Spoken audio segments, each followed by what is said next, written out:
good evening, and welcome to another episode of Thought That Get Results. I'm Webbo Herbert, and as per usual, we're here every Tuesday evening with something that at least we think is of community interest and or of some concern. And if you think that you have something which fits into that category, you'd like to find out how you can be a part of the program, well, why don't you drop us a line, address it to Let's Talk program in care of Vaughan Radio, PO Box 195, Charlestown in Nevis, or give us a call. Our numbers are 1-869-469-1616 and or 1700. By the way, those will be the numbers you'll use to be a part of this evening's discussion. Again, thank you all very much for joining us. Your voice in the community, Thought That Get Results. With regard to your participation in the show, we encourage you to call in on the numbers listed 1-869-469-1616 and or 1700. Here's a suggestion. You have a question or comment, perhaps you can get a pencil, piece of paper.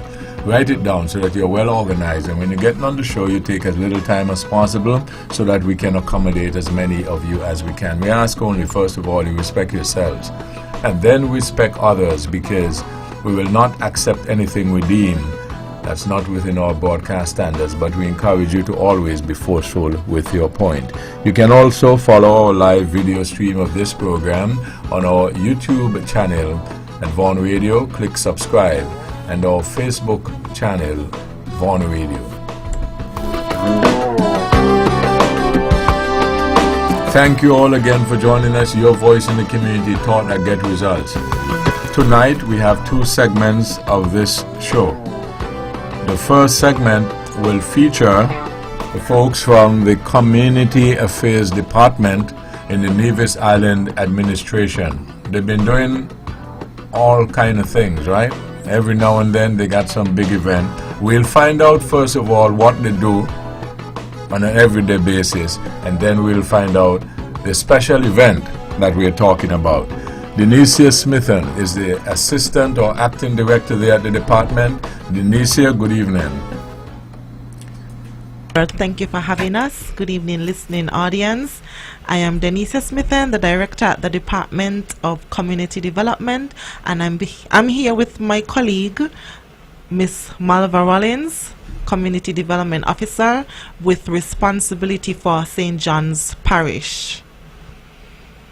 Good evening. Okay, Denicia, so you've been here from time to time, and we always have new people, new listeners, and I know that you have a special event. You had one recently, right? And you have a special event coming up. You have a month of activities and so on. You do that every year, correct? Yes. Okay. So, but before we do all that, why don't you tell us what we do on a daily basis in your department? So the Department of Community Development, we do several things. So our mandate is to collaborate and to coexist with community groups, NGOs, organizations, assist them with capacity building, planning various community activities and events in the community. We are also responsible, of course, for workshops and capacity building, training and so on within the various within the various community centers. So we do several training throughout the year. So some of the things that we have done are the sewing, we've done baking. Miss Rollins has done several baking workshops with children. We've done etiquette training. We usually do our annual camp refresh which happens during the summer vacation. We also do She does the bikes, not bombs. We do several capacity building in the community, and so we would have done also floral arranging workshop. We have done so much, and so our goal is basically to just increase the skills of the community members, especially those who may be vulnerable in our communities. Of course, we also usually deal with the booking of the community center. So if anyone is interested in booking the community center for your activities, whether it is a wedding or wedding reception, repast, or a party to celebrate your loved ones, please contact our department and we will be happy to assist you. Okay, so you no doubt always in contact with all levels and strata of people. And you just indicated that Malva here had been. Malva, you've been with the department. By the way, let me give you my personal welcome to this program. And how is Aquila? She's good. Okay. You see, I'm showing off how I know. Okay. So, so you've been at the department for how long? 13 years. 13 years. That's a long while. And she, Benicia just mentioned you've done a number of workshops. Yes, I have. And what were the workshops about? I would have done the leather craft making workshop. Presently, we are doing a workshop at the CBIS school where we teach the children their baking. We have also done sewing classes and a number of other skills training workshops. I forgot to mention the agro-processing workshop as well, which was really good. Okay, so suppose I ask you a little thing and see how fast I can learn, because I'm a fellow like to learn. So, you teach people baking? Yes, I do. Okay. So I like cake. Okay? So maybe somebody can catch me with that, right? Okay. So, suppose I want to bake what I would call a simple cake. So how I do that? I can give you the method and Okay, the well let's ingredients. do that. Let's not go into a real complex one with all those layers and stuff like that. They have to come to the workshop for that. When I was growing up, I used to help mommy do cake, help mix up and so on, so I can get the mixing pan. Oh. You- To lick what's the left? butter? Okay. Now we use mixers. Okay, Yes. so tell us a little bit about that now. Let's bake a little cake. Okay, we'll do a pound cake. Okay. We'll just use a pound of butter, a pound of sugar. You cream that. You add 6 eggs, one at a time. After that is added, you add your flour and your baking powder and some essence. Mixing all of that, you have your cake. Okay, so back then, in my days, we didn't throw that in the mixer. So we put that in a bowl or something, and once you have all those in there, we beat it up, right? Till you get a thick something, a thick mixture or something, Yes. and then bam in the oven. You put it in the pan. Yes, Okay, how long that's going to take, maybe? maybe about 20-25 minutes. Oh, really? So I could have a cake within an hour from start to finish? Sure. Wow.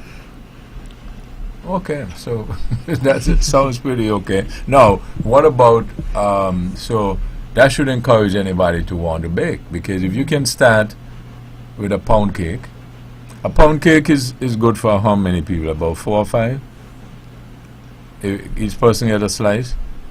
And Or more than that? More than that. More than that, oh, really?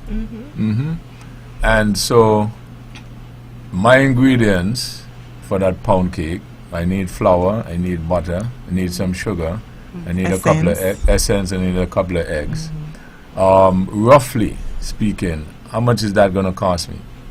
The ingredients?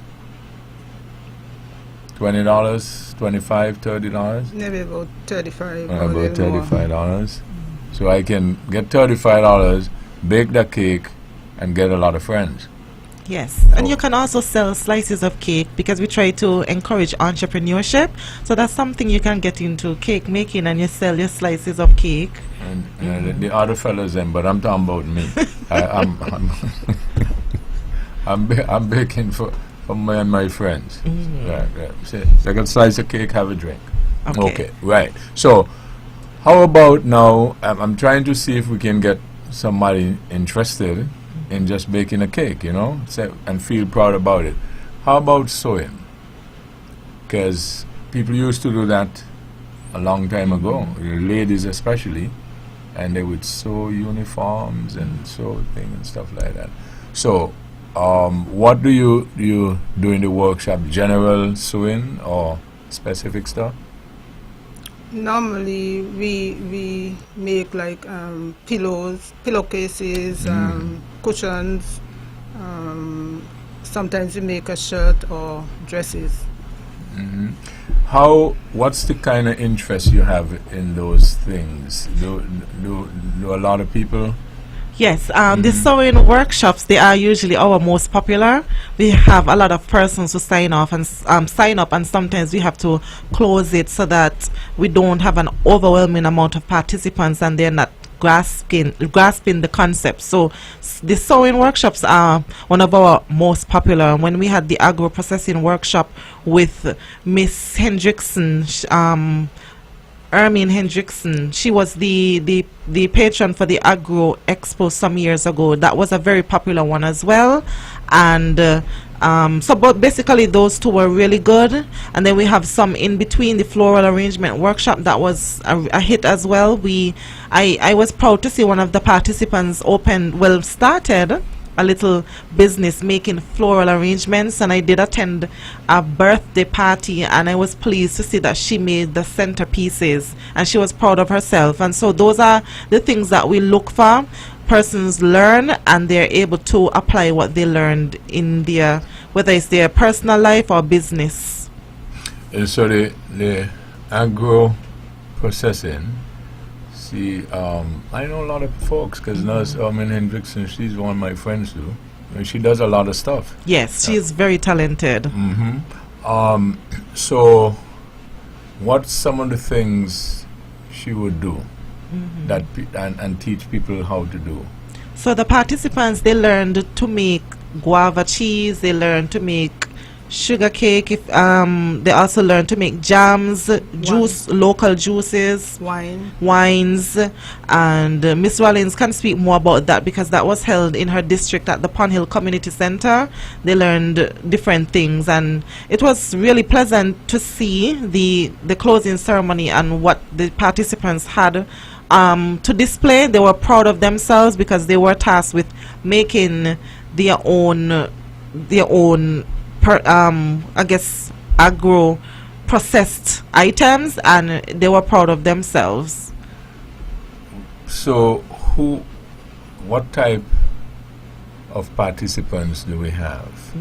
Elderly folks, all ages, male, female, mixture? We usually have a mixture, however, it's mostly females, and the age range is probably from late 20s to like 60s. We do have some persons who are over the age of 60 who come as well to learn different things so that they can branch off and do different things in their retirement. We also had, the last workshop that we had that closed, we had a child. He was I think he was 12 years old. He came with his mother. That was the attention to details workshop where we taught persons how to work in the food and beverage industry, so they learned different aspects of the food and beverage or hospitality industry. And so our youngest participant was a young male, and he was about 12 years old.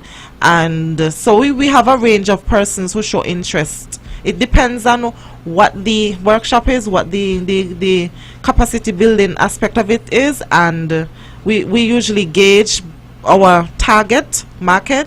But sometimes even when we try to target specific persons, we find like other persons, like especially the older ones, they want to come, and we welcome them. We are happy to have them as well because it's capacity building for all community members.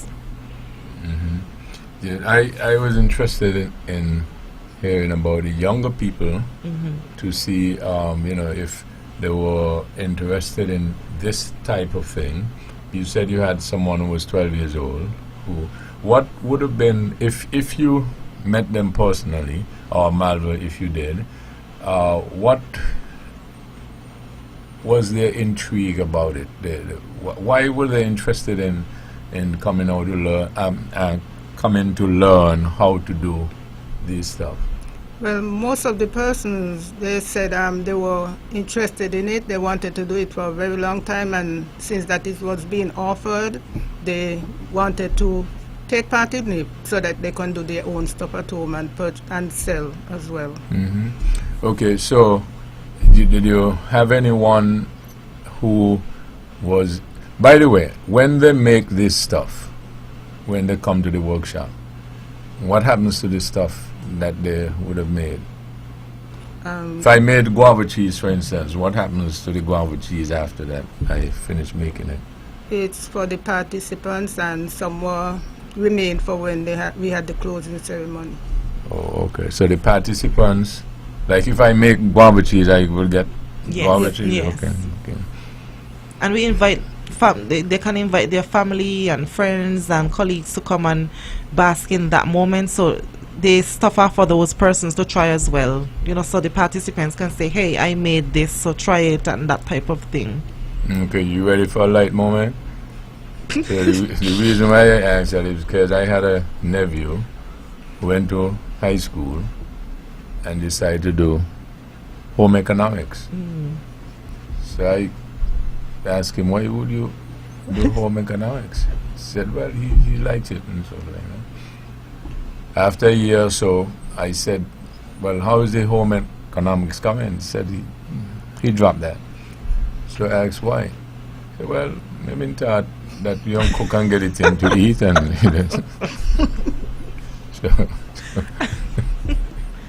so that was the interest. You see what attracted him, and after he find out that they weren't cooking and he get in, so he left that. Oh my. So, but nothing is wrong with coming, and if you make stuff, you get to eat it, right? Yes. Okay, so that should encourage folks Yes. to come. Okay, so what else we do?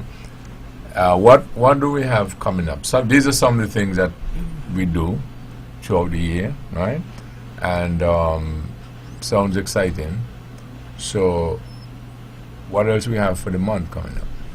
Okay, we are celebrating Community Development Month under the theme Empowering People, Enriching Lives, Our Community, Our Pride.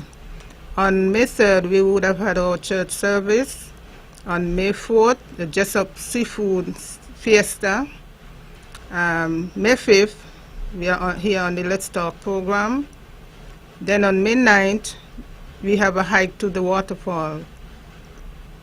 May 14th, Building Bridges, Community Stakeholders Social at the Pond Hill Community Center, 5 to 7 p.m. On May 15th, the New River Farmers Cooperative Society have their open day at New River Estate at 10 a.m. May 21st to the 22nd, we have a jumble sale at our department, which is the Department of Community Development, from 8:30 a.m. to 3:30 p.m. May 22nd as well, we have our Community Cares Soup Day. And we'll also be promoting the Nevis Multicultural Heritage Festival on that day. And that starts at 11 a.m. On May 30th is the Nevis Multicultural Heritage Festival at the Malcolm Gishard Recreational Park, 12 p.m. to 9 p.m. And that wraps up our month of activities. How was the last event? Yes, Jessup Seafood Fiesta, that was yesterday. It was amazing. It exceeded my expectations. The turnout was really good. The food was excellent. I enjoyed I had lobster and shrimp, mac and cheese, of course, Leander's Johnny cake. Everybody loves the Johnny cakes. Some Kong's fritters and some other things, and it was good. They also had a Sprite drinking competition and an impromptu domino competition. They had some fish on sale. There's a gentleman who had some fish on sale, and that was really good to see. That was a nice touch.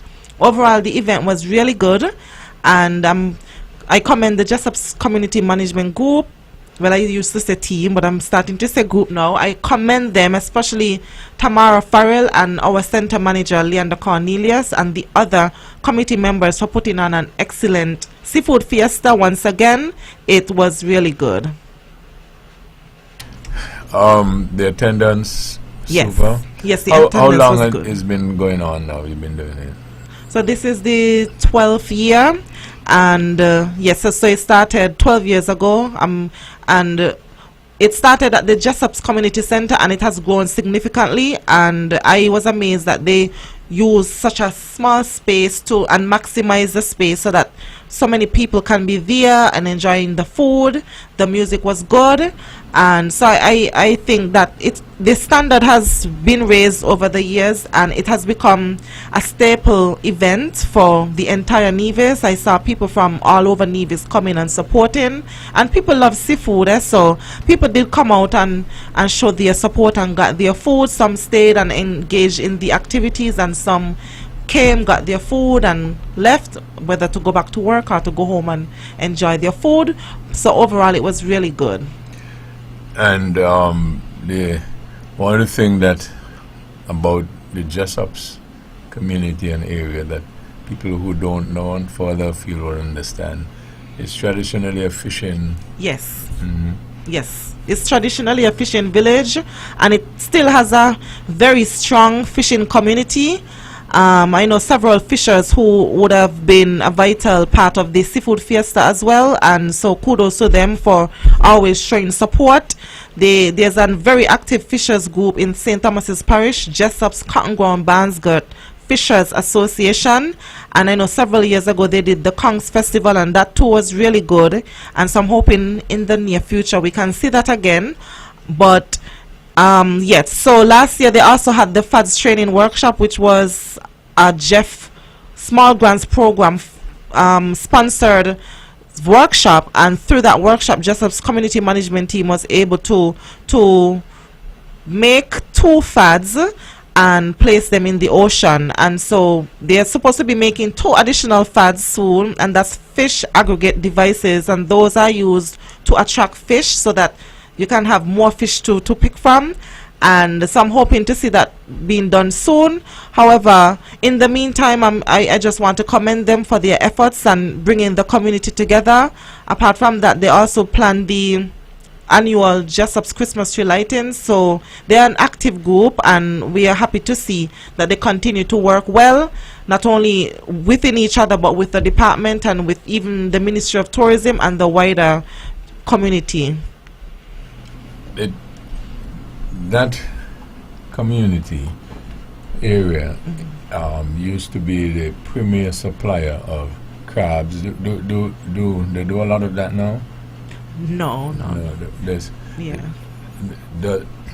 Nobody does it on a large scale. No, That's why not to my knowledge. That's why you're able to see so many crabs in the road now. I see a lot of crabs in that area from Jessup's to Cotton Ground around a specific time of the year.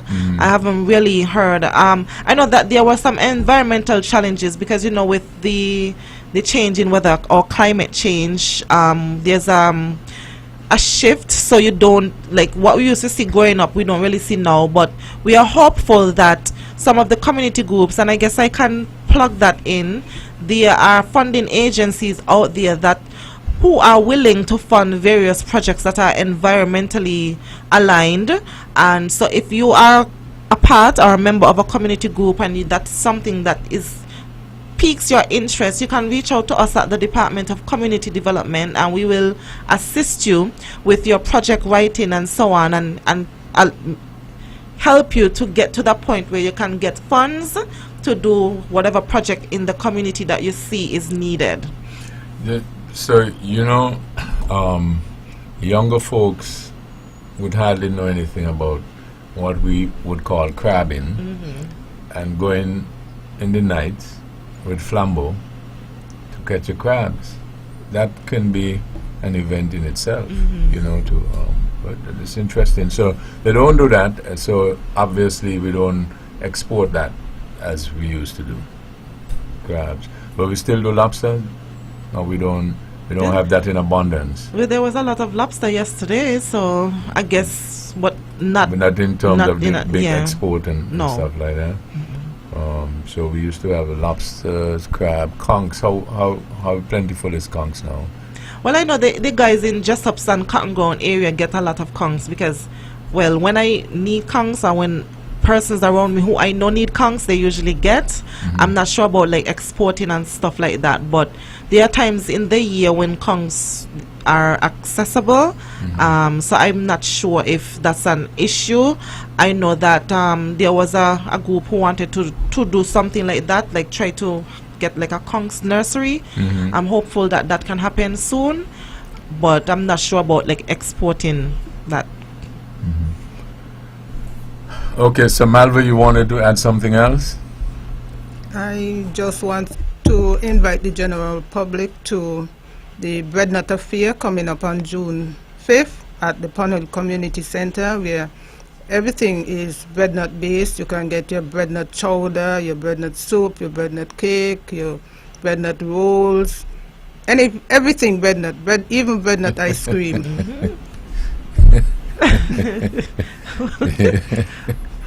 You're an interesting person, Malva. So anything bread nut, just Yes. calling you. Where do we grow all these bread nut? Where in Nevis that you get most bread nut from? I know Rollins will be one area. Well, I normally get bread nut from the Gingerland area and also from St. Kitts. Okay. Somebody is going to tell me that they have bread nut in Combermere Camps area too. Normally it goes in wet areas, isn't it? Very wet areas. Well, anyway, I'm just showing off that I know something a little bit about these things, right? So I'm inviting you on June 5th to come on up to Pond Hill. For some bread nut. Yes. Anything? We would have had it last year and it was good. So I can get anything with bread nut. Yes. So mark the date, ladies and gentlemen. That's Friday, June 5th at the Pond Hill Community Center from 10 to 4.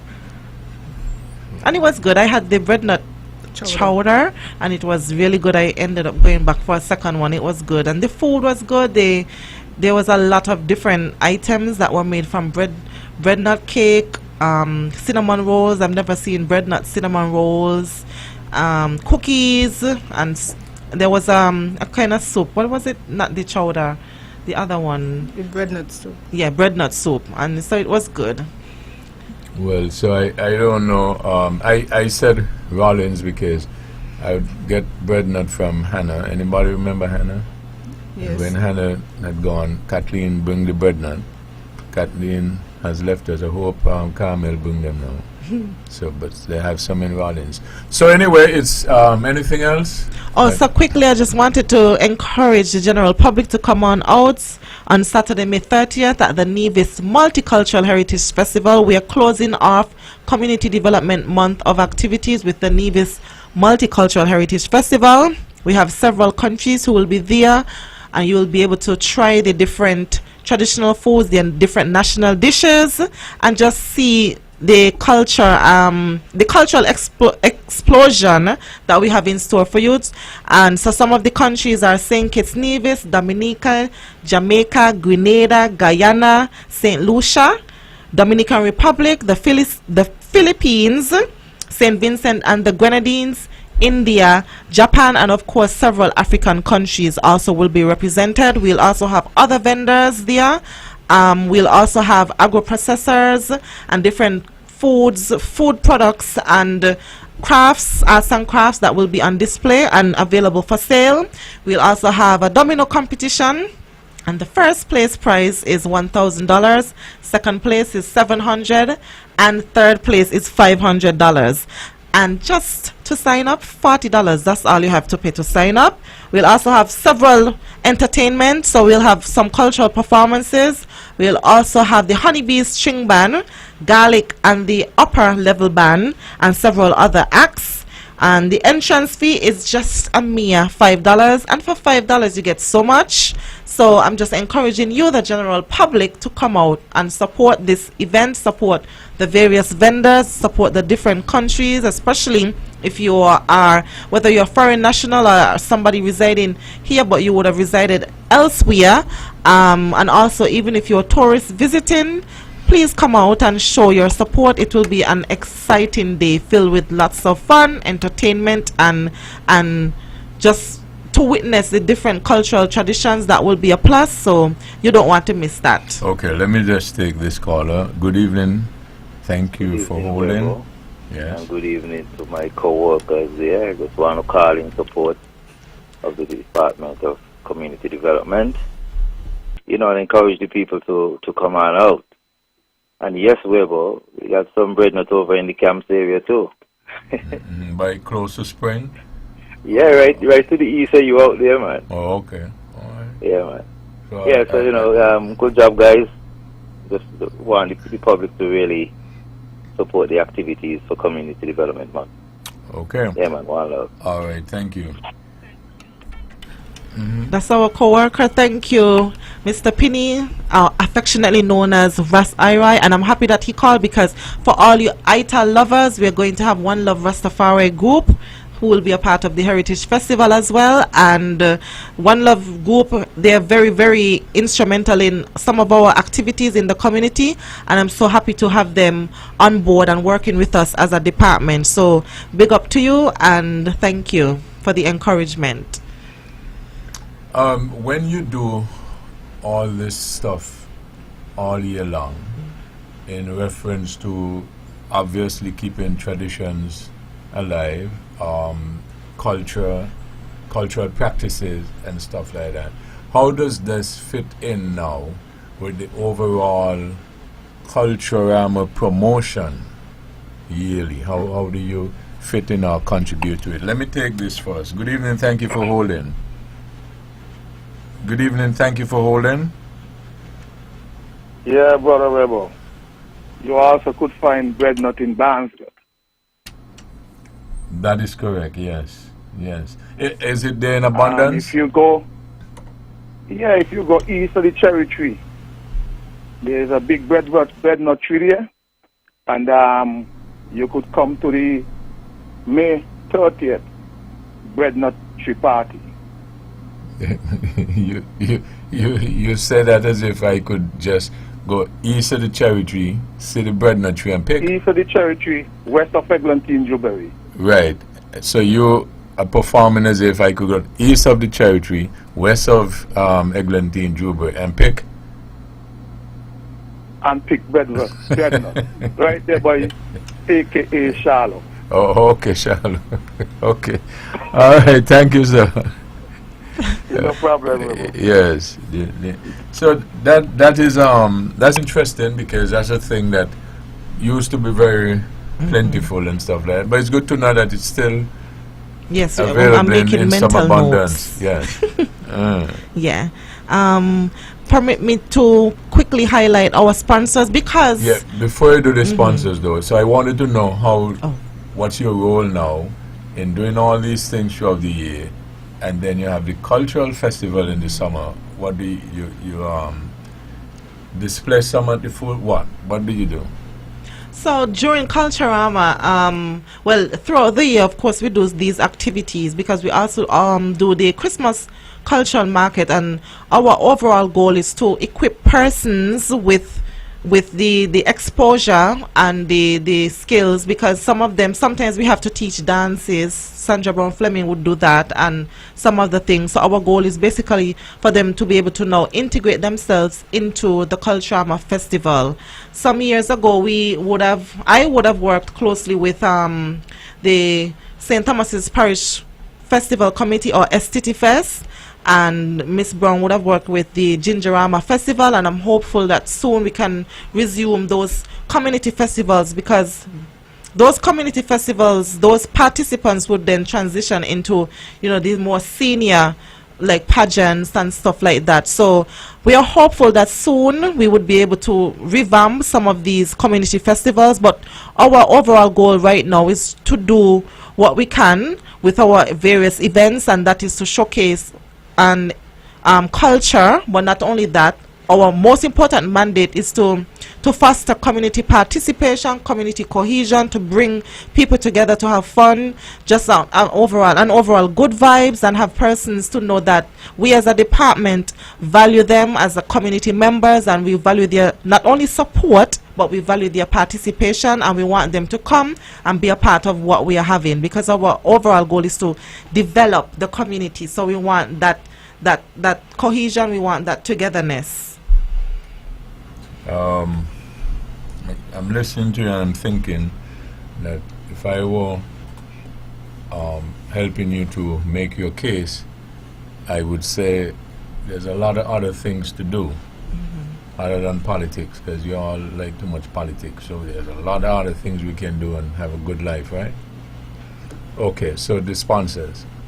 Oh, Yeah. so our sponsors, we just want to thank the sponsors, because without you, this event would not be possible. Of course, the Ministry of Social Empowerment, the Nevis Land and Housing Development Corporation, those are those entities are very, very helpful. Of course, Public Works Department, St. Kitts Nevis National Bank, Amri Bakery, the Bank of Nevis Limited, St. Kitts Nevis Credit Union, Chills Beach Bar and Grill, Laws and Sons, Hamron Services, Flow, Digicel, Clifton Estate Rum, Caribbean Lottery, TDC Group of Companies Limited, Carib Breweries, Royal Electronics, and Nelson Spring.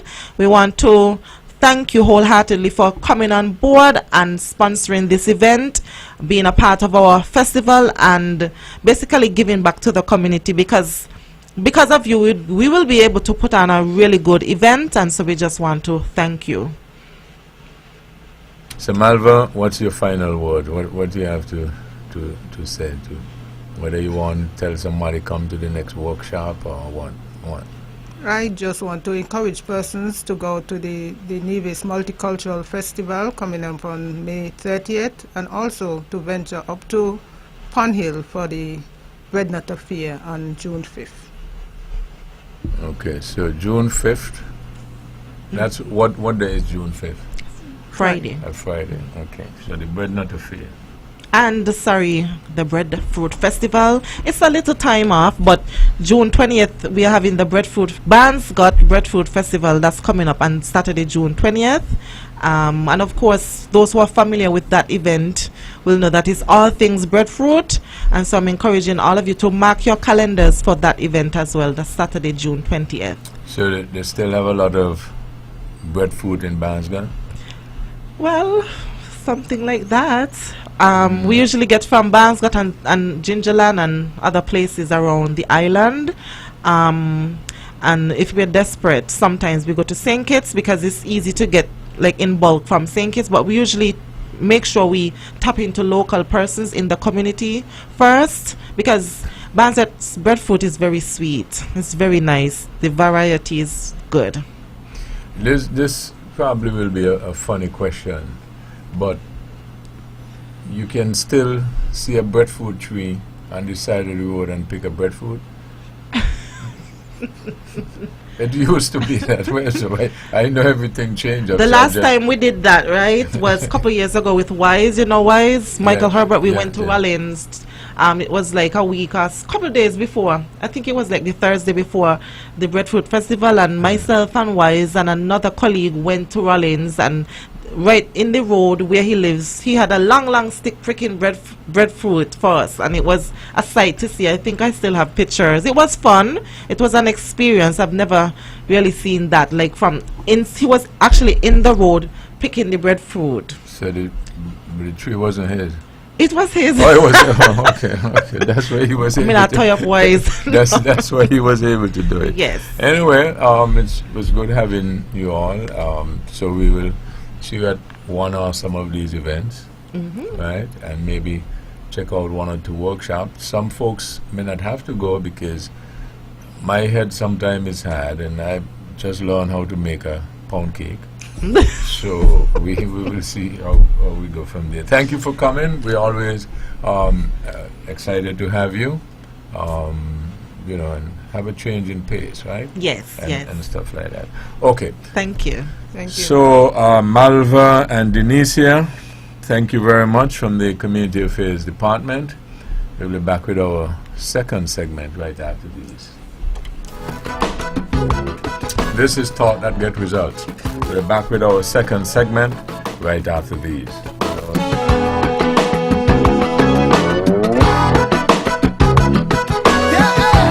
Hey, builders, homeowners, contractors, listen up! When it comes to building smart and saving big, there's only one place to start. Builders Paradise. Everyday low prices. 20% off all day, every day. That's right. At Builders Paradise, you get everyday low prices. Not sometimes, not special days, but all day, every day. From doors and windows, paints and tiles, plumbing and electrical fixtures. Everything you need to build, upgrade, or renovate. So when you're building up and saving smart, start right from the very beginning. Builders Paradise. 20% off all day, every day. Where you're shopping, Builders Paradise. While you're saving, everyday low prices. Builders Paradise. Everyday low prices. 20% off all day, every day. Builders Paradise. Saving sweet all day, every day. Everyday low prices.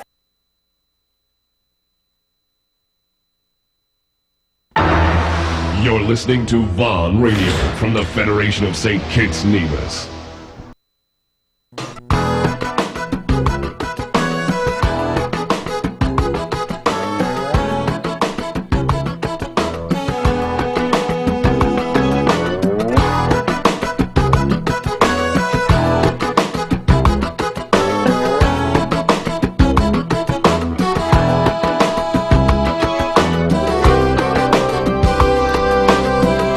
Back with our second segment of Thought That Get Results.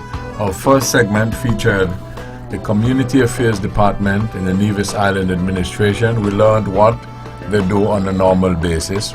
We learned what they're doing for their month of activities during this month. And now with the second segment. Roger Fifield, good evening. Good evening, Webbo, and good evening to my colleague, Mr. Liebert. And a special good evening to all those who are listening and viewing via the various medium. We welcome you yet again. Webbo, I just want to say a special good evening to all those who are celebrating birthdays, anniversaries, what have you. We wish you a wonderful one. Those who are sick and those who are hospitalized, we wish you a speedy recovery. If you are in the hospital, we pray and hope that you would be back home with your loved ones and friends the soonest. Those who have family members who have passed, we sympathize with you, we extend our condolences, and we pray that God would give you the health and the strength to overcome whatever you are going through at this most difficult time. Webbo, I am hoping that this would be an interactive program as per usual.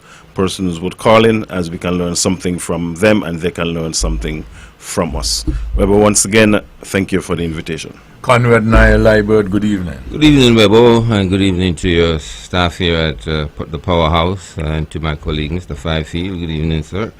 And to all my friends and family and the whole posse that really keep this program alive throughout the region, internationally. I say good evening to all of you guys. Webbo, I did truly enjoy the first segment of the evening. The ladies from the Community Affairs really keeping things alive here on Nevis. Interesting stuff, to be quite honest with you. Cake baking, you know. Actually, they remind me. Outside in the lounge listening to them, and somehow, you know, the thought of my mom came back in a big way, because they're talking stuff that that I know my mom usually engage in: cake baking, sewing. She was a seamstress, and I grew up processing, you know, these things that I grew up around, you know, and know a little less about cake baking, more about sewing, believe it or not. Just the other day I was helping two young ladies thread a machine and so forth, remembering the days when I sit around the table with my mom, and I know she had a hand machine in the beginning, and I used to be the bobbin filler. You know, I got to fill the bobbins on hand because the machine didn't have that apparatus that it fill the bobbin. But recently, I've been, helping two ladies to figure out two machines, and I was so much aware of certain things that they was not aware of, and I started sewing, and they were totally surprised, But I grew up around that in a big way. My mom was a seamstress. In fact, most of the clothes I wear to school throughout my school days was made by my mom.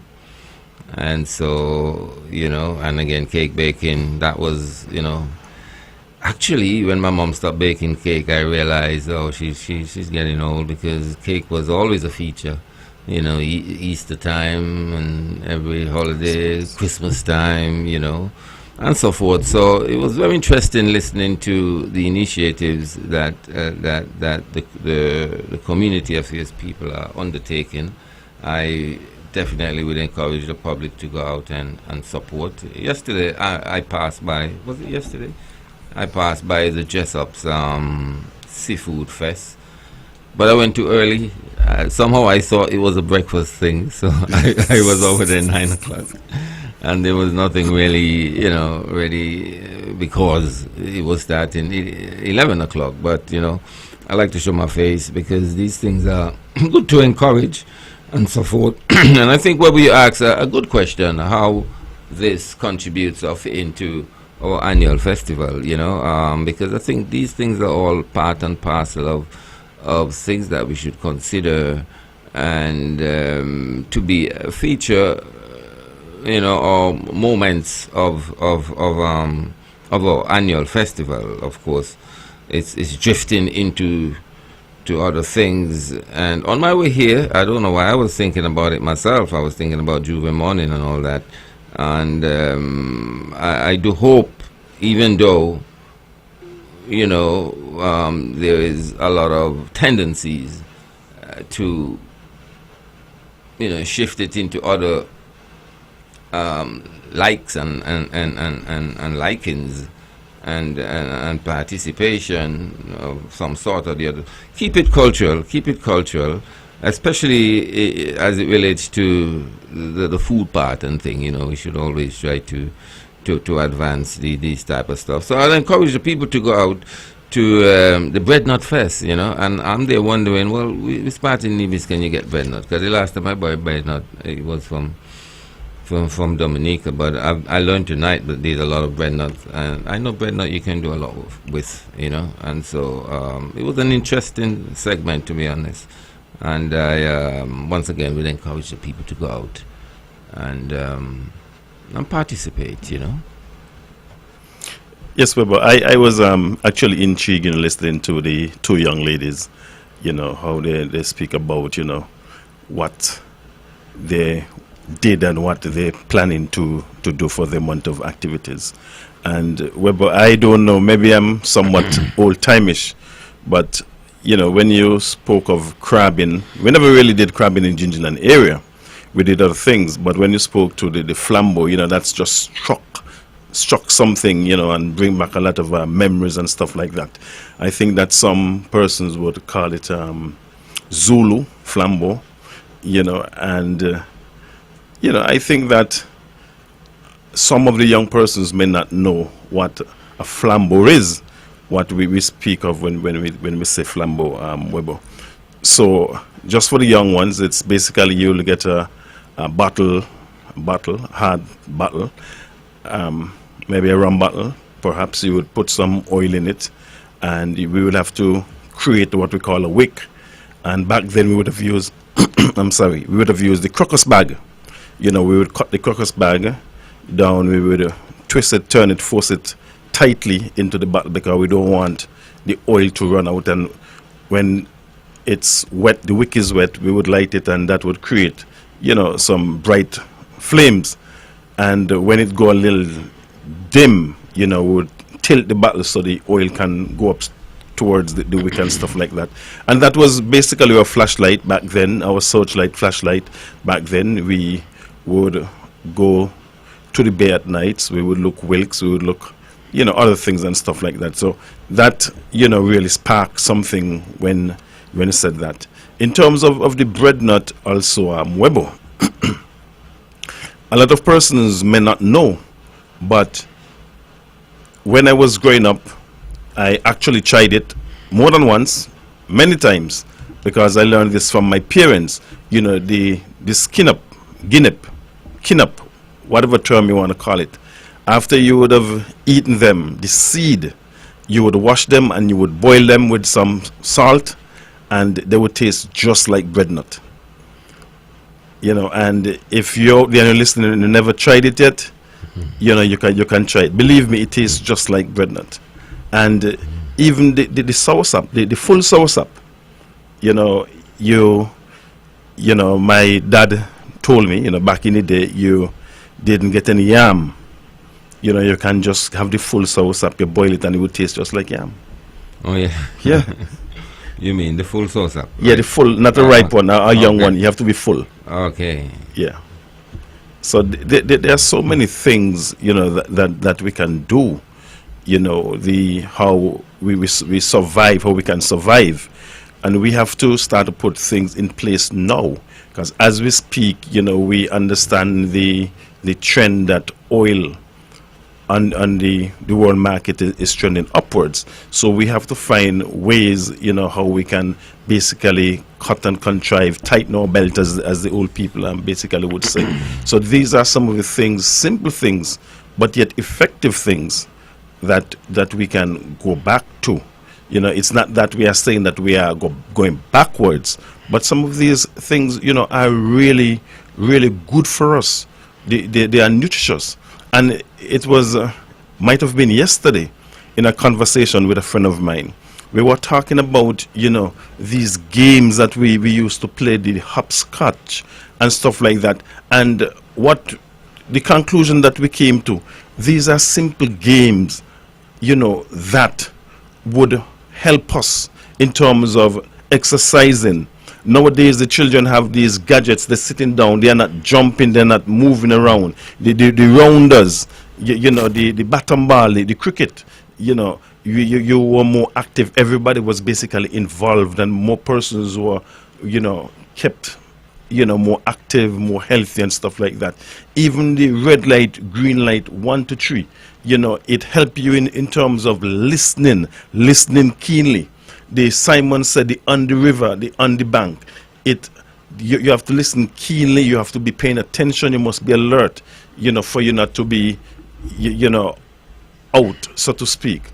You know, and even the messaging in school, your teacher would say, well, form a horseshoe, and they would give a message, and by the time that message reach back around to the teacher, it's something almost completely different. So these are things that they taught us then, you know, how we can listen keenly, how we can listen attentively. Because if we are not good listeners, I don't believe that we will be good learners. You know, albeit that some persons are doers. People learn in different ways, different forms. I understand that. But in my opinion, for you to be a good learner, you must be a good listener. And these are things that basically, you know, that cost us nothing. And they are basically going through the window. And if we could have, you know, games like these come back in the classroom, come back in the communities, I believe that it would be really good for us. You know. I want to congratulate Nevis for winning the Inter-Island Primary School Championship. Sorry I was not there, but I was told that Nevis won, and so I had this rush of pride, really. And somebody said to me that they were going to be a sports at the Mundo track, but I didn't really took it serious, because I just thought it's probably a fixture to close off the whole sporting season, really. But I didn't know it would have been such a meet, because of course when it comes to the interprimary here on Nevis, it's a massive thing, and it would also be a massive thing if we are competing against the primary school in St. Kitts. One, I'm happy to know that it was held in Nevis, and I think rightly so, because I think we here on Island, we here in Nevis, tend to turn out more than across the waters as it relates to primary school events, sporting events. And so I want to congratulate. I have no details really, but I am proud that we won the championship, and I am also proud that it was held here on Nevis. And since the inter-school high school championship seems to be held in St. Kitts so often every year, we probably can hold on to this one every year as well. I hope it's not, something that we do in some kind of antagonistic way, but I'm very proud that it was held in Nevis, and we won. Yes, I also want to say congratulations to the Nevis team, and of course the St. Kitts team too. I think that the competition was good. I too was unable to be there in person, but I think that it was keenly contested. I'm not quite sure of the final medal counts, but I want to believe that it was just about 4 gold medals separating the winners. Nevis end up with 19, I think. And I want to say a special commendation to the ministry, the coaches, the athletes, all those on both islands, all those who are instrumental in putting on such a meet. I want to believe, if I can recall correctly, that a meet similar to this was held in St. Kitts some years ago. I think I can recall my son representing Nevis in St. Kitts some years ago. But it's really nice, as you say, Naya, for it to be held right here in Nevis. I hope that it can really be an annual event. I think that, from what I've been hearing, that it was really a wonderful meet. People went out in the numbers, people enjoyed themselves. And while I'm on that, I want to say special commendation and congratulations to Young Isles. She was the victress at Durham, I understand. She's one that I would have spoken about on this program, some time ago. She caught my eyes actually playing football. Might have been a year or 2 ago, 2 or 3 years ago. And I would have said before that I believe that she is one for the future. She is a tremendous, talented athlete, and I believe that, with the proper guidance and coaching, she could really, really reach far. And yet again, she showed us her what she's capable of when she performed at the Mondo Track Sunday gone. So again, kudos to her parents, teachers, and coaches, and everybody who have a hand. Generally, in both teams, the St. Kitts team and Nevis, as I said, it was keenly contested, and one team cannot participate and compete against itself. So we must commend both teams.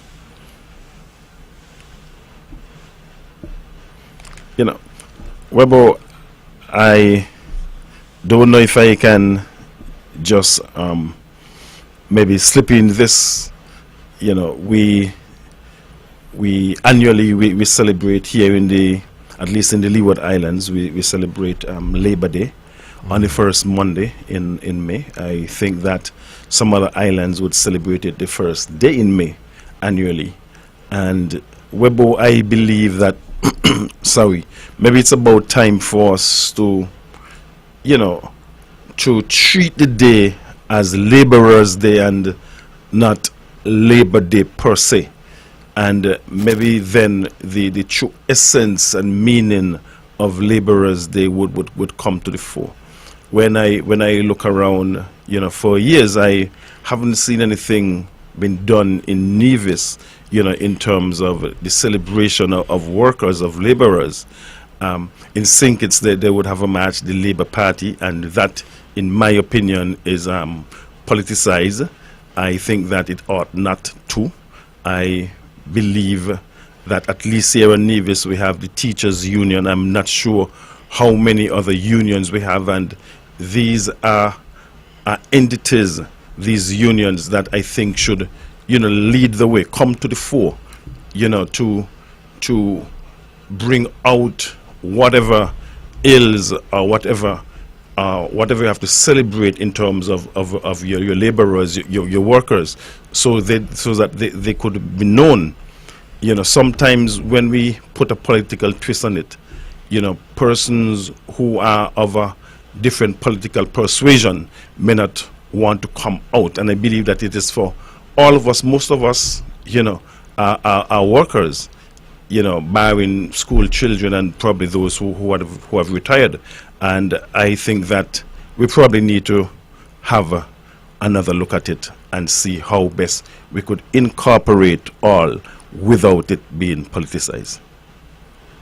It's a good a train of thought, really. To be honest, wondering why we never look at it in Nevis as something to celebrate. I know the Labour Party tends to own it. I don't know if because it's because Labour Day, or is it because the Labour Party in St. Kitts was the party that championed the rights of the people in terms of working and their work conditions back then. I actually stopped to think about it yesterday and wondering if, because it's a movement that spread all across the Caribbean, and I'm not sure if it goes beyond.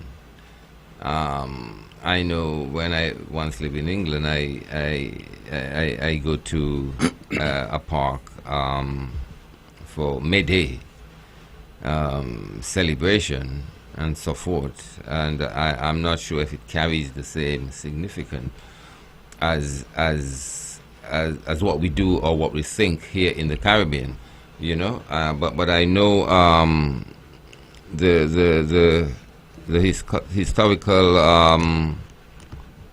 in a historical context, I know the revolution of 1865, the Mount Bay Rebellion. I think that was a starting point of people fighting to basically improve the conditions of the labor class, of the working class. And I'm not sure if that was the starting point of it filtering all throughout of the Caribbean. But I know back then it was something happening in terms of a consciousness being developed as it relates to the rights of the working class, the condition of the working class, and the conditions of work of the working class. And I believe it has some roots in the fact that we were slaves back then, and of course we were not just humans, we were basically items, subjects on the plantation, and we had to really fight for our recognition and to improve the whole working conditions of the ex-slaves, really. And I think this is my train of thought as it relates to Labor Day. And I think out of all this came the Labour parties throughout the whole region, throughout the Caribbean.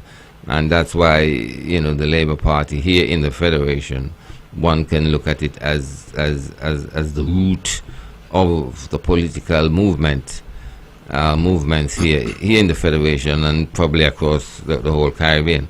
And, they tend to own this Labor Day thing in a big way, but it's not really their day. I'm wondering why other political parties or other organizations, other entities, as you refer to them as, do not get involved. And I wonder why here in Nevis we really doesn't do anything or have no recognition other than to don't go to work on Labor Day. And in St. Kitts we have the march every year. It's highly politicized, it looks like. But here in Nevis, we doesn't do much really. I don't know why. Maybe we probably, but you know, if it's going to be politicized, I for one will say, well, forget about it, and we probably just enjoy the holiday. That's okay for me.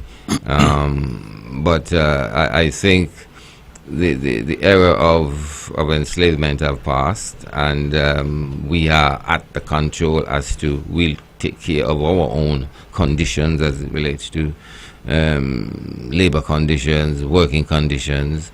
And so it's something that we probably should, you know, pay some recognition to, because there was a time when we did not have that control, and the people was basically suffering and finding themselves working in deplorable conditions. One would hope that this does not come back around, you know, because things have been introduced to us, and people has been introduced to us, and we wonder what would be the outcome of engaging them, you know.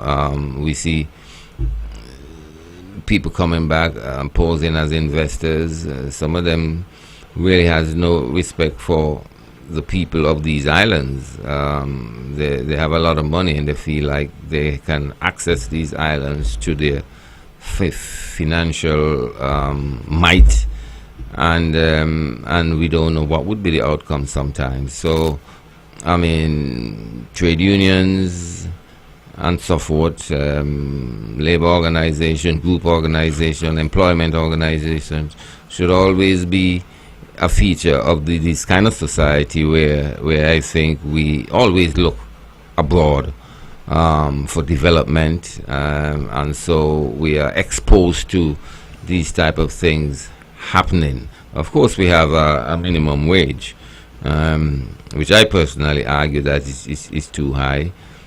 But I think any investors would have to at least meet that threshold in terms of employing people. But there's other aspect, not just the financial, but the respect that you actually give to these workers, to your worker. You know, I've been talking to a guy the other day, and he had an experience, and he actually returned the same, you know, harsh word to the employer, and the employer said, "Don't talk to me like that." And you look at the employer and say, "Well, you started it." You know, and so we have those experiences. It's not gone, and it can be returned in a big way, because I think some people are quite willing to have such exchange where, you know, the people of these little islands remain, you know, subservient and so much in need for something to happen as it relates to investors, that we are willing to bring these people in and just give them the green light to function in manner which is not acceptable in these times. Yes, Naya, I believe that these unions could be really instrumental and could be a benefit to the workers, to the employees. Most times they would represent the employees, the workers, let me use the term workers, you know, in times of need and stuff like that. I think there are so much issues, you know, in the workplace. You know, you have health issues, you know, you have issue of pay, a lack of pay. You get issues of probably employers not paying overtime for whatever reason. You know, you have health issues, you have sexual harassment issues and stuff like that.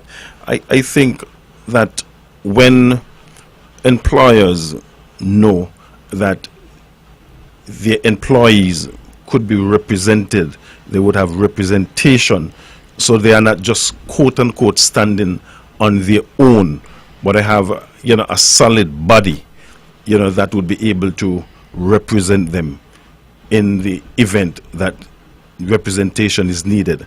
I believe that maybe, you know, we would have a better product. Persons would probably become more productive in the workplace.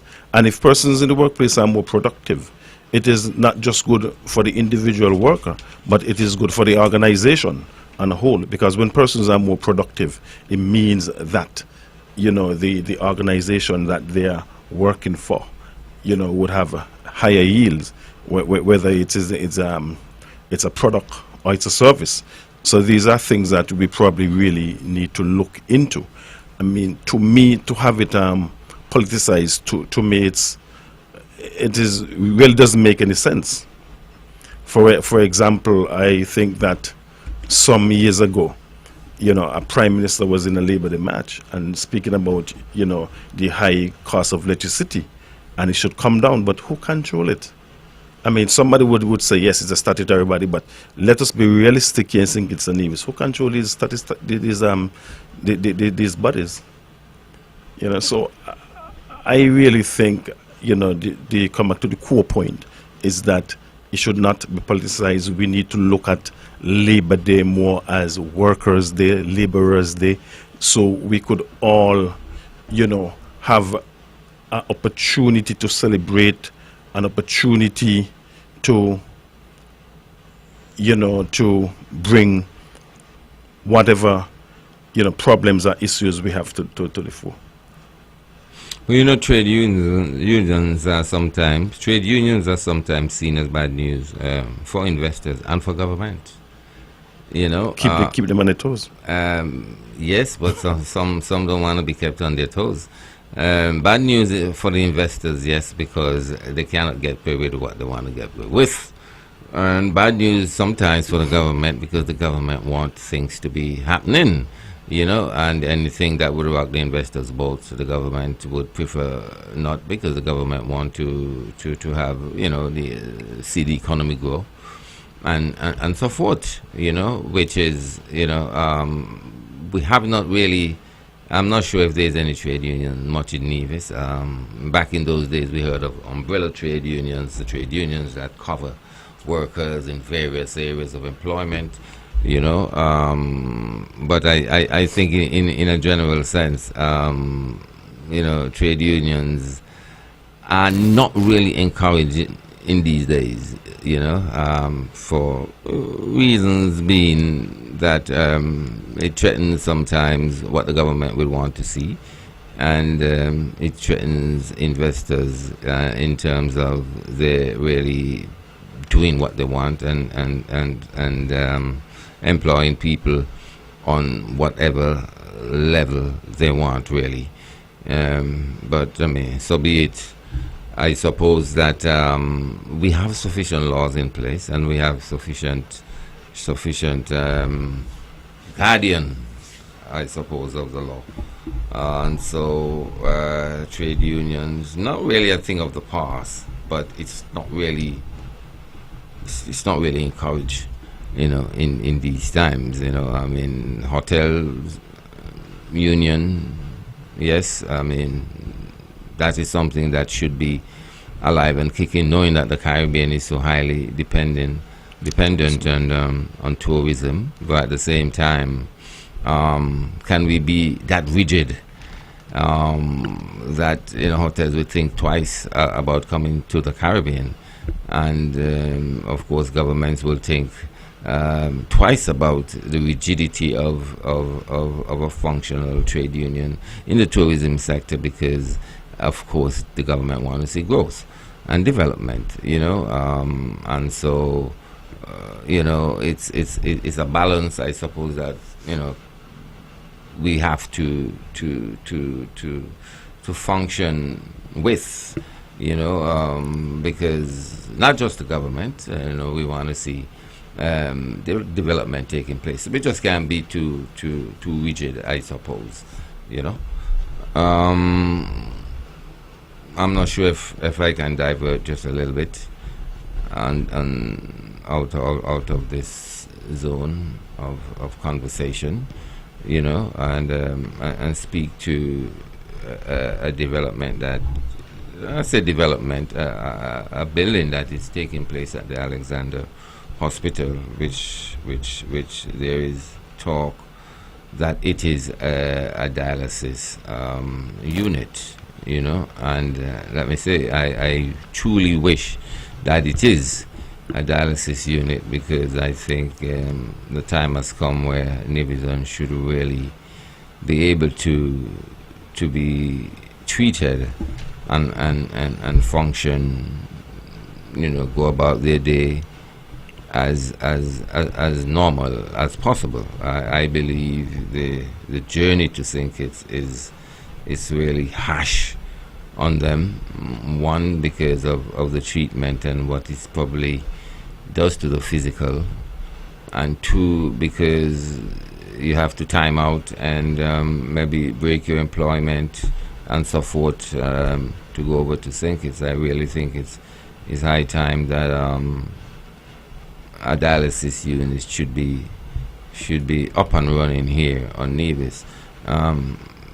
Generally, people are not sure what it is, but I've been given some insight that it is. I know the Premier said that it is something to enhance, using my word, the health capability of the Alexander Hospital, and so I am thinking that it's a dialysis unit, and I welcome that to the fullness, really, to the extent that I want to congratulate the government in going about it, and they should go about it in great urgency, you know, with great urgency, and you know, it's a big plus. It's really should have been something here. I could remember first coming on this program back in 2007 or 2008, and that was one of the first thing I asked, why can't we have a dialysis machine? And so I'm very happy if what we see happening there at the Alexander Hospital, the building that's taking place close to the gate, is a building to have a dialysis machine or machines for the health. Well, I too, people.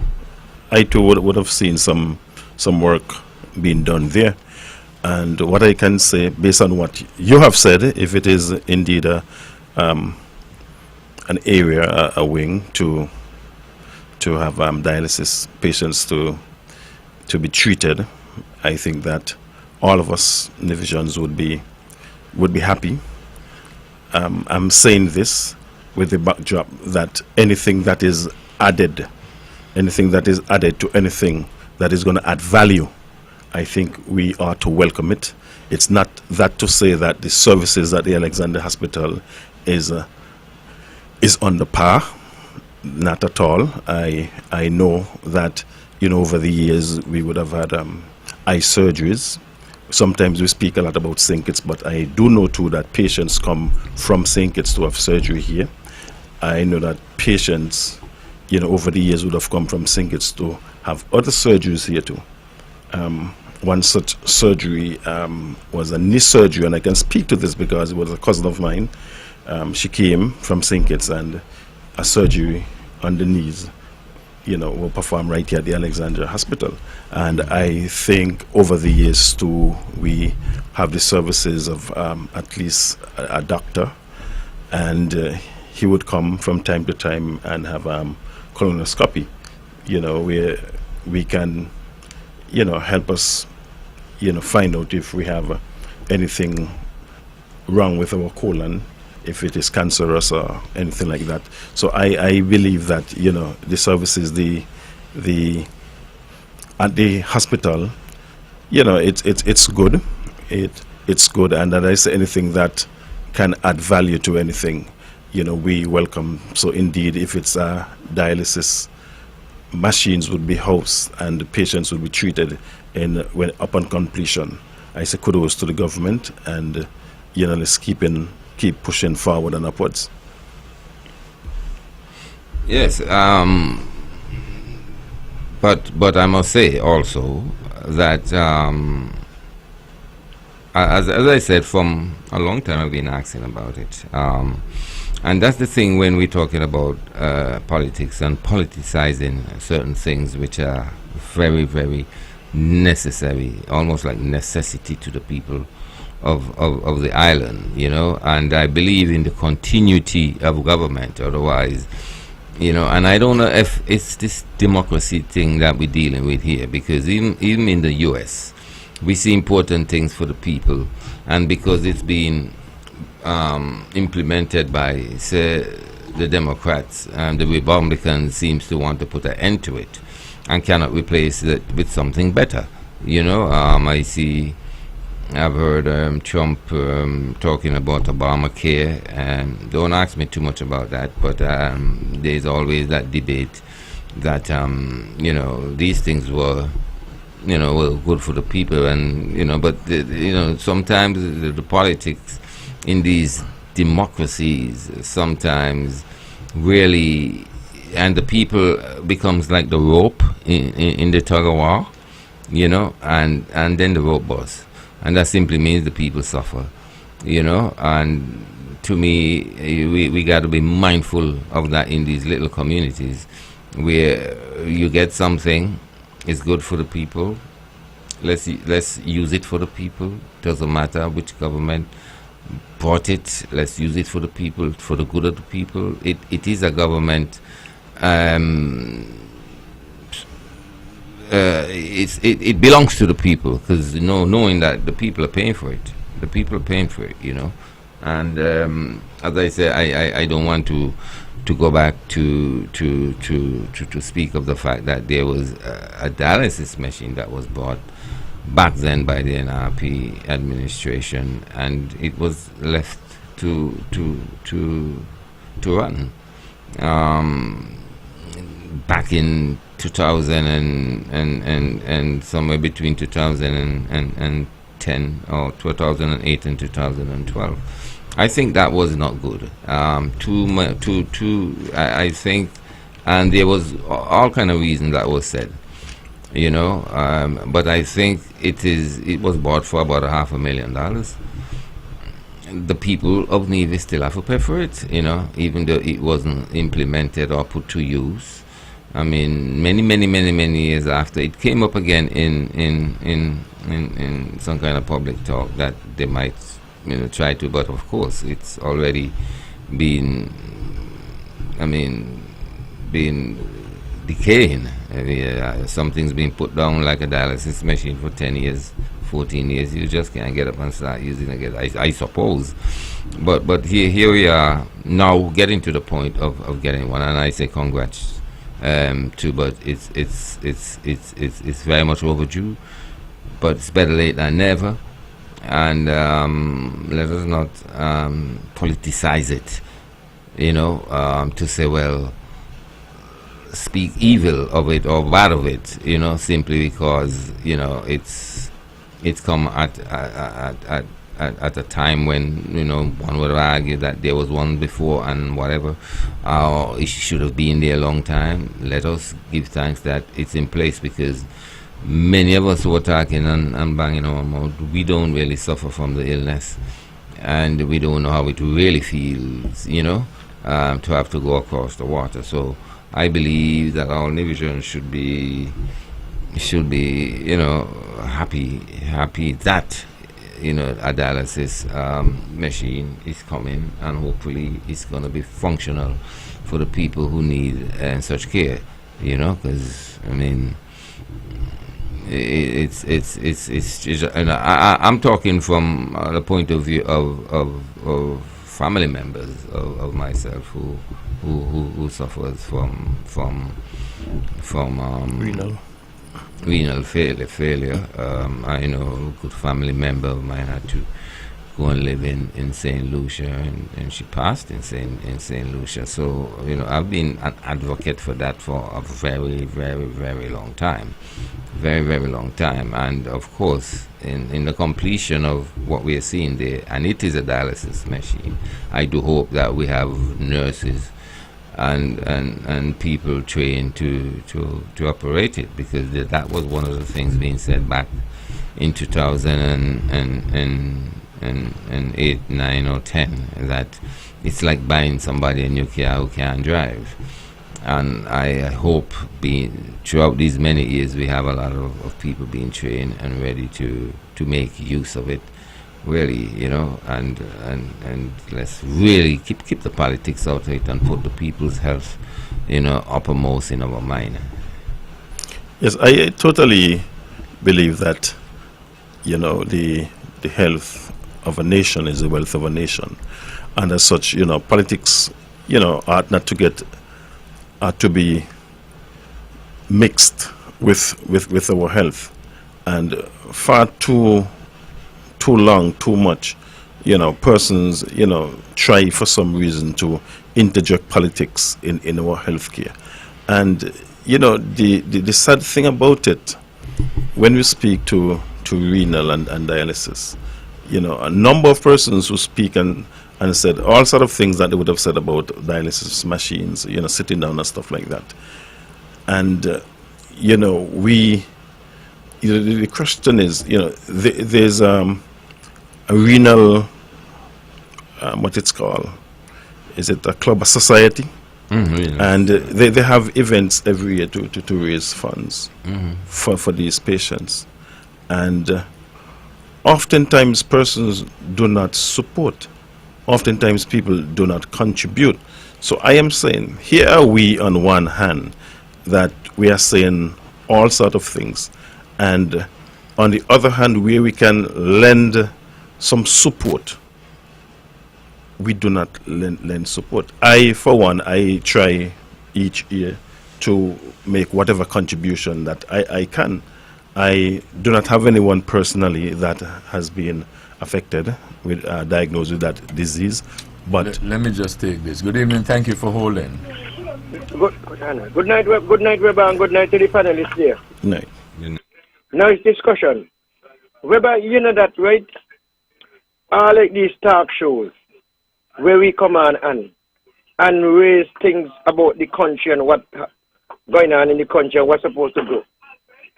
Government, who we elect in government, supposed to acknowledge us and really listen to us and do these things, but it don't happen, Because somehow it just come with some good solution, but we don't get a good response from the government. They do it.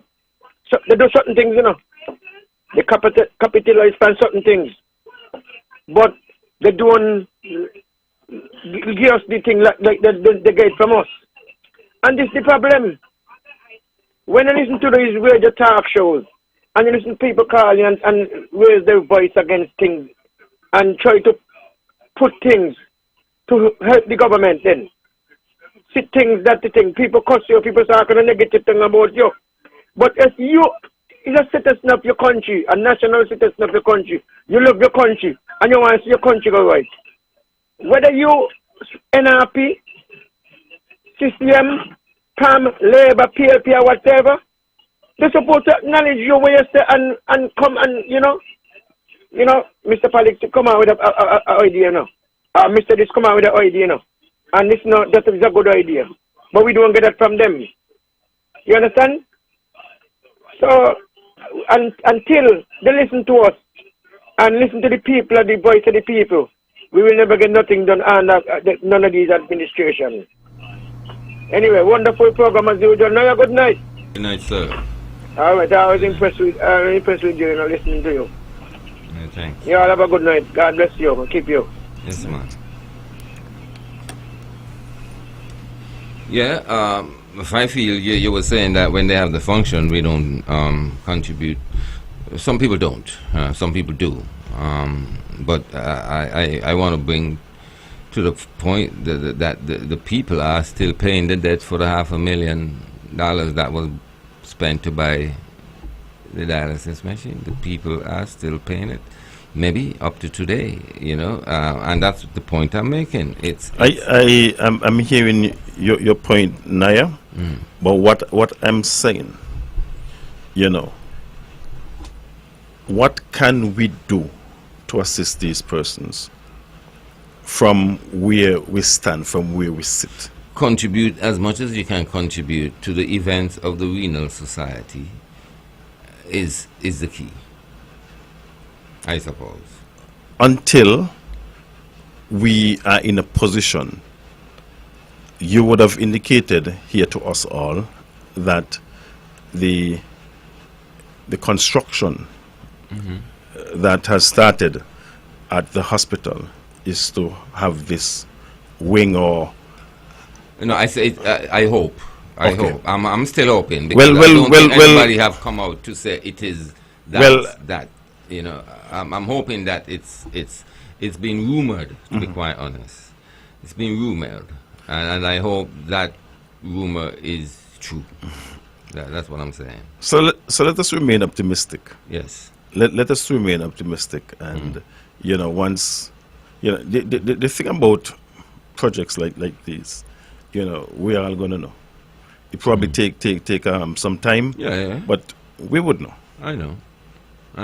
We would know. So we just have to be, you know, a bit patient. I want to believe that, you know, the government, you know, they are, of course, interested in our health and our well-being as a people, and so I think that we should, you know, just wait and see what becomes of it.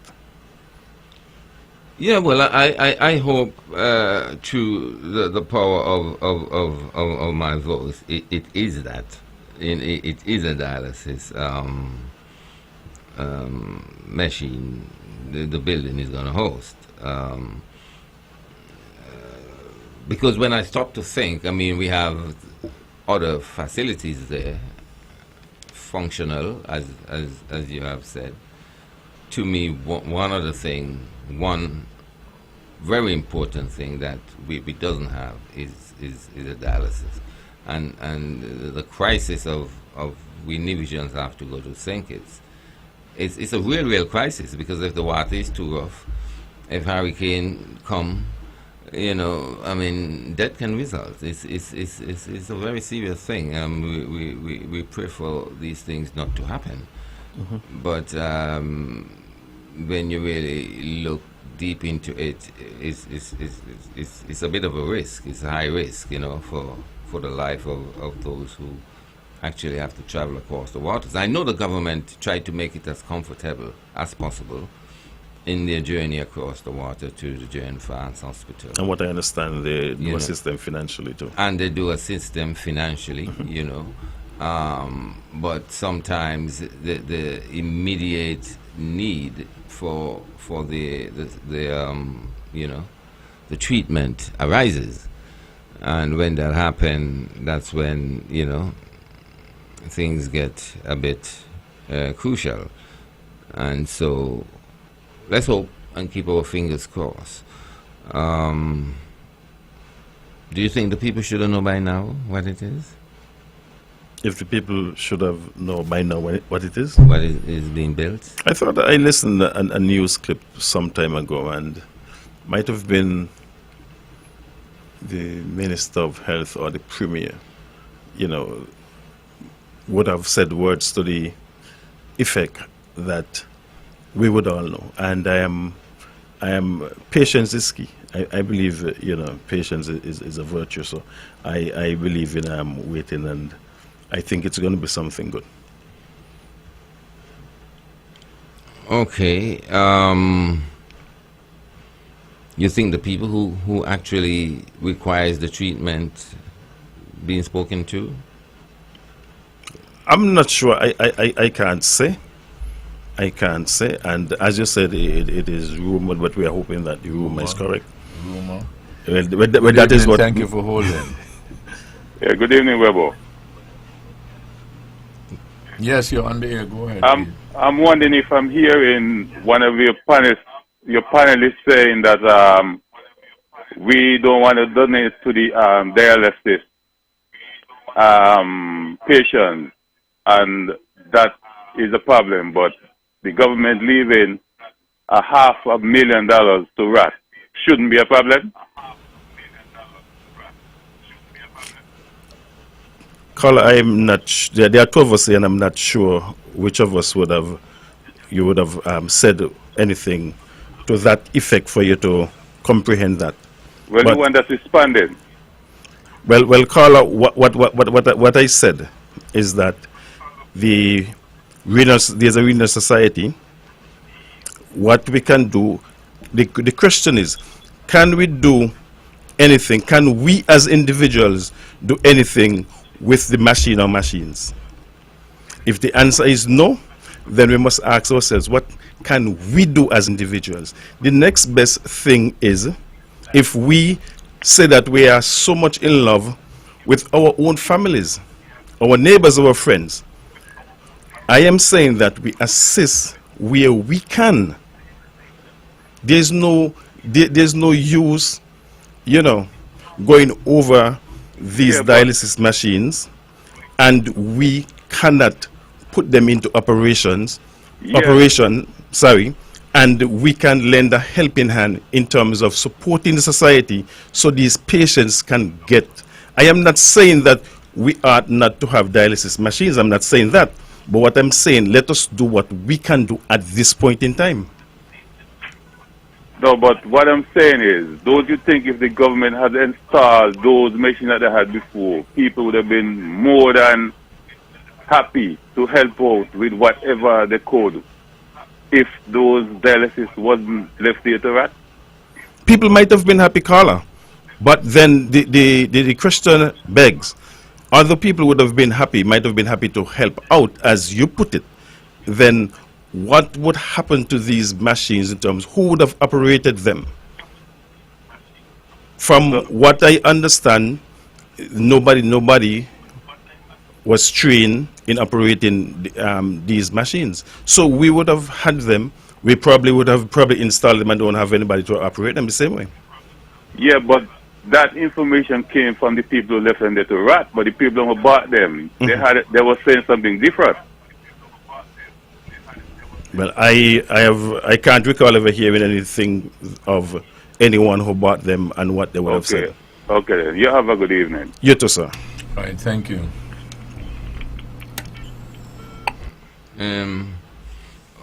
Okay, the fact that there is across the public domain ignorance as to what the construction is. The question I'm asking, for those who requires the treatment, don't you think it would be comforting if they knew that that building will be hosting something to help them in their struggle with that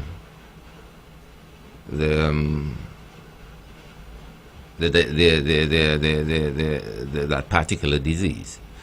The question is, don't you think those who require the treatment would have been comforted if they knew that the building that is being built is to aid them or to assist, is being built to assist them for in their struggle with the disease? I would answer you this way, Naya. As I said earlier, anything that would be added to anything that would add value, we would all welcome. Yes, I understand that, and I agree with that. But I'm not sure that is answering the question, because really, if I was suffering from kidney failure, I would have been very happy to know the building that's being built is to is for a facility. It's built for a facility to help me with my disease, in fighting or make it more comfortable to deal with what I'm suffering for. So that's basically the question, because I would say yes to, if I'm to answer myself. I would say yes, if I'm suffering from dialysis, I would have been happy to know. The question is, do you think they know what the building is? I can't answer that. Okay. But wouldn't you would have liked to know if you were suffering from renal failure? We all might be suffering from things that we may not know, No, I'm not talking about suffering from things that you didn't know. Wouldn't you like to know that the building that's being built is a building to host a dialysis machine if you were suffering from renal failure? Would it be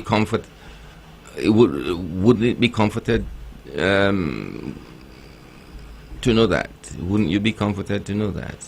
But would we not be told what it is? I think the Premier would have said that that he would announce what it's going to be at some point in time. So we all are going to know. Okay.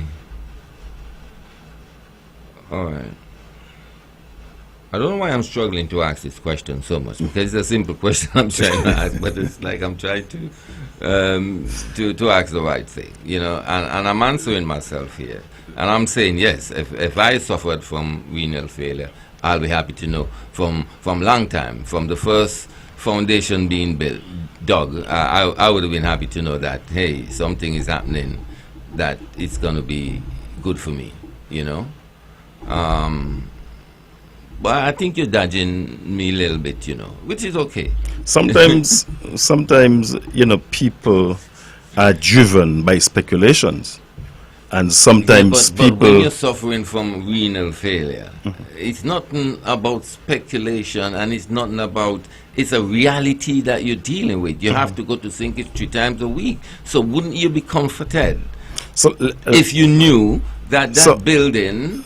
So let me that is going to aid me, maybe prevent me from going think it, and really, you know, help me with the struggle. Naya, renal failure.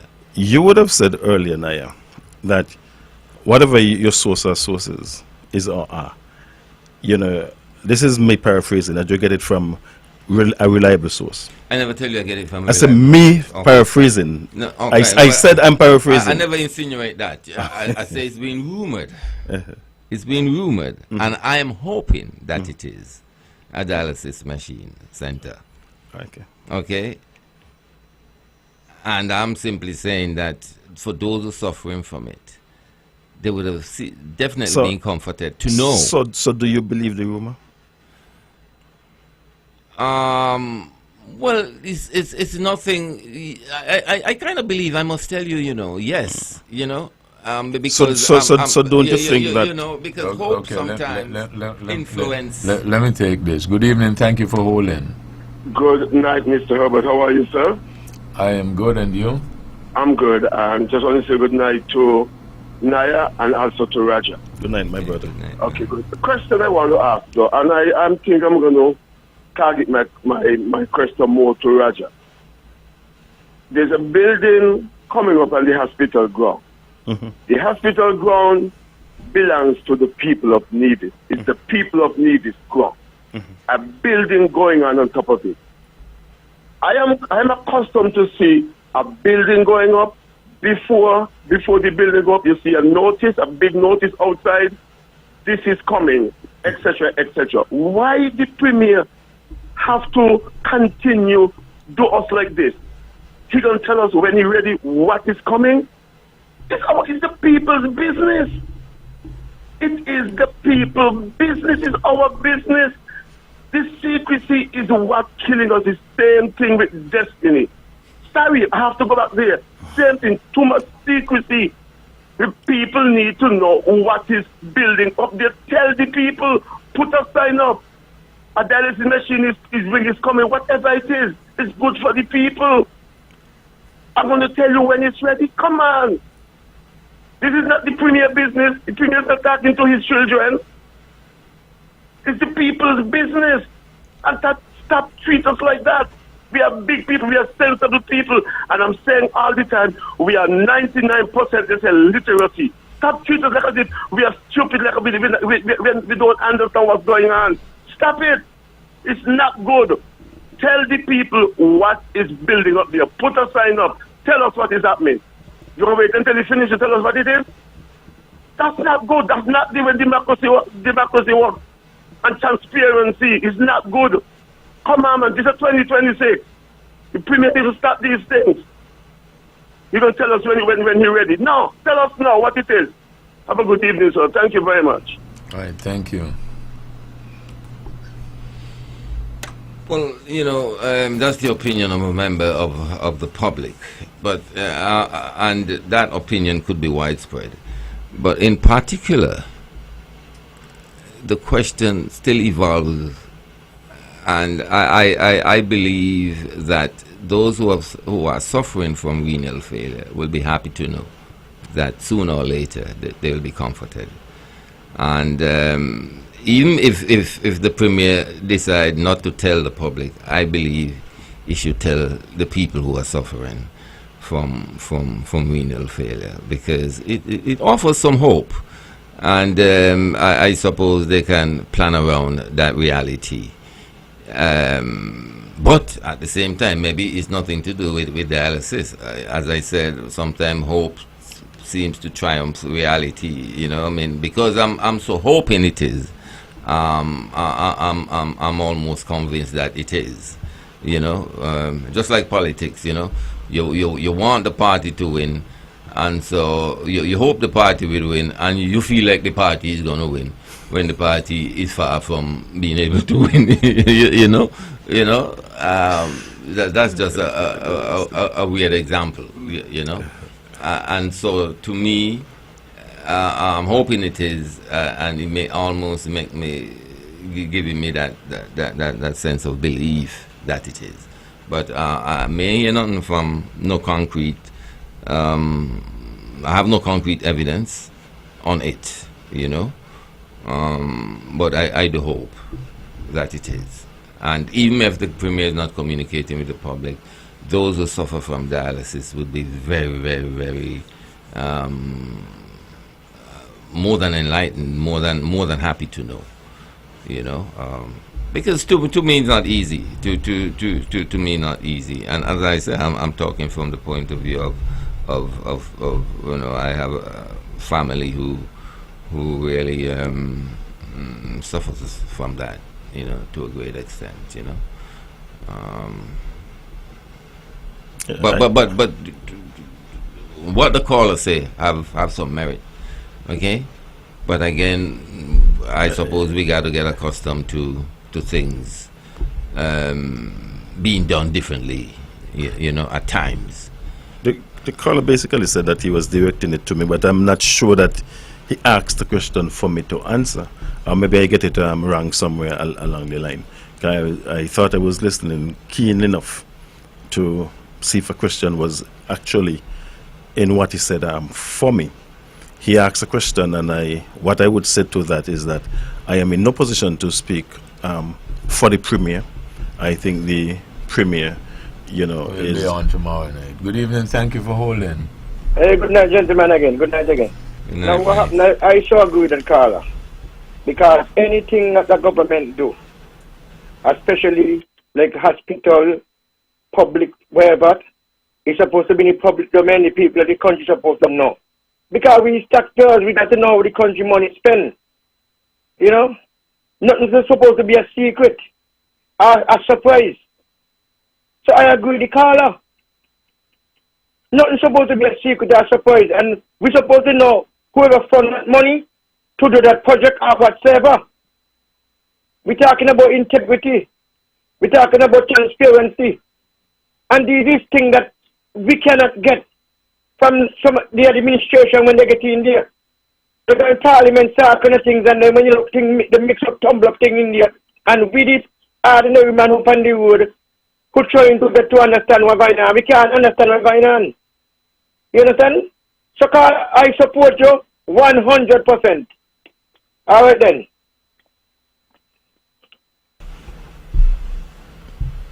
Well, as I said, that's probably you know, the widespread thinking. Really, in a democracy, you know, things can be, you know, more transparent. But I say sometimes, you know, we practice the way government runs. That, I think, define the kind of democracy we're dealing with. Democracy sometimes is a very wide term, and you know, because even in Venezuela, the man said that he was practicing democracy too. You know, and even for the libertarians them say that they are practicing the true democracy because they are people centered, and so it's quite a wide term, and the way you govern I think that specifies the kind of democracy or the interpretation of democracy by the particular administration, the way they governs. And so not telling the people what the building is just what it is. Most people would consider that a lack of transparency. Maybe the Premier is holding it back because he don't wants to say something and then it doesn't be fulfilled. But maybe there are intricacies to be sorted out before he come forward. I know he speaks to the fact about ownership, and I think he said that it would be owned by individuals. And so maybe there are more things to be finalized before he come forward and say what it is. I don't think he's going to wait till it's totally completed. But, if it's a dialysis facility, I believe the quicker he tells those who are suffering from it, the better it is, because it would be, a good sigh of relief for them that this thing would be happening pretty soon. For them, it's happening. And of course would be hoping too that nothing gets in the way of its completion, and so that they can be, they can utilize it and doesn't have to go across the water. Just think it's all that you would have said there in terms of maybe certain things need to be worked out and stuff like that. You may have answered all of your questions that you were asking earlier on. Just me. I can't say for certain, but I don't think so. So why you said all that you said? But, no, I don't think so. The question I'm asking, ask you, and let me ask you again. Do you don't you think the people who are suffering from dialysis would be comforted to know what it is, if there is such rumors going around? Yes, but Naya, you would have. They will be comforted to know. But what I just said, maybe it's certain intricacies have not been worked out.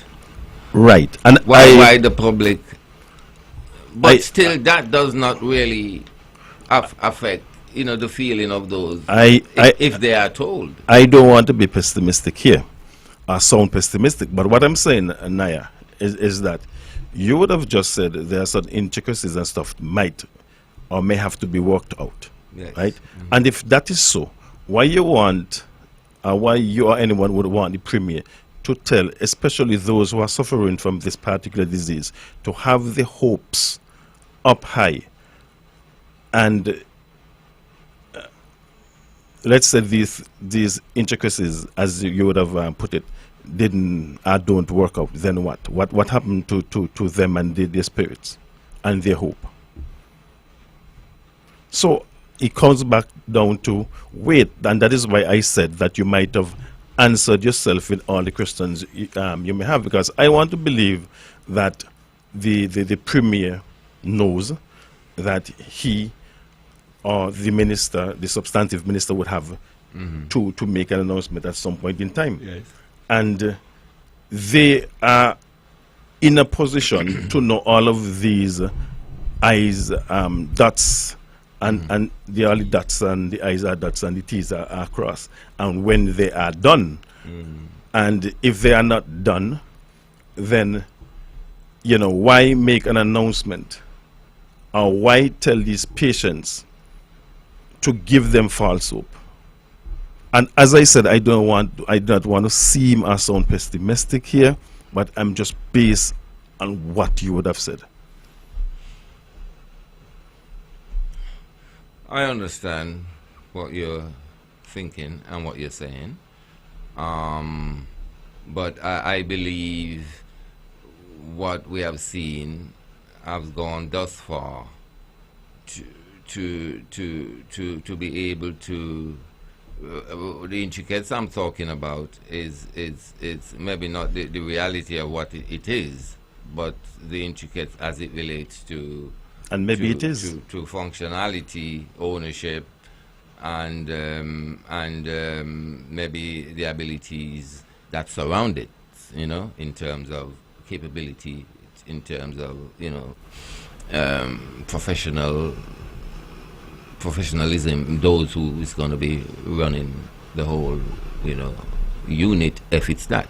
I'm leaning towards that to a great extent. How these things would come to the public if all the I's are not that and all the T's are not that, or most of them are not that, if that is the case?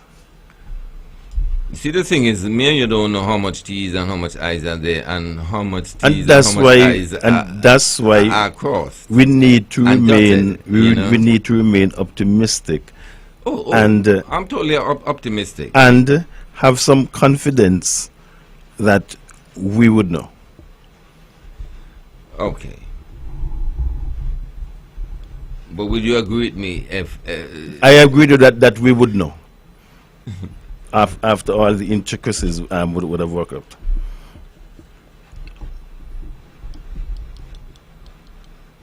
But don't you think, as a patient, to know... As a patient, what false hope is not the best. Okay. Based on what you would have said, because you would have also said that it's rumored and it may not be, or it may be. Okay. Well, you see, we have that not false hope, but we have that uncertainty. The government have more certainty as to what it is. They are certain. They are certain as to what it is. So I believe anything said would be, grounded in common sense and in some kind of reality. But let's wait and see. Let's wait and see. But I must say, I'm very happy that something is happening there at the Alexander Hamilton Hospital. Alexander Hospital, and because it's been dormant as it relates to, the major part that was started. Good evening. Thank you for holding. You have 30 seconds. Yeah, good evening again, gentlemen. Walk with me. You have 30 seconds. You agree with that? Continue. Okay. Now you must be a patient, It could be anybody out there in the public. Because you don't know who could contact this kidney problem. It could be anybody, you must be patient. Yeah, that's true. You understand? So it could be any strong, wealthy human being you out there and want to know what's going on because they could contact with this kidney failure too. So you must be patient. Anyway, gentlemen, good program as usual. Good night and I like to listen to you all. Good night, Motley now with the Ginger Land. Good night, Hilly in Stony Grove. You all have a wonderful night. May God bless. May God bless you. Okay, who's got the last word? Well, I don't want to wait in vain, okay? And so I suppose let's wait and see. Okay? I don't want to have any false hope. So let's wait and see. And it will be even double worse for those who are suffering to have some false hope. So I suppose we'll wait and see. That's the last word. This program repeats tomorrow morning at 10 o'clock following the VON News Minute. Join the Honorable Mark Brantley tomorrow evening at 8 o'clock for On the Mark. Join Keith Scarborough at 8 o'clock on Thursday evening for Government at Work, a place where you can spend all of your evenings right here on the Eastern Caribbean Spa House. Thank you all again for joining us. This is your voice in the community, thought that get results. You all have a wonderful evening.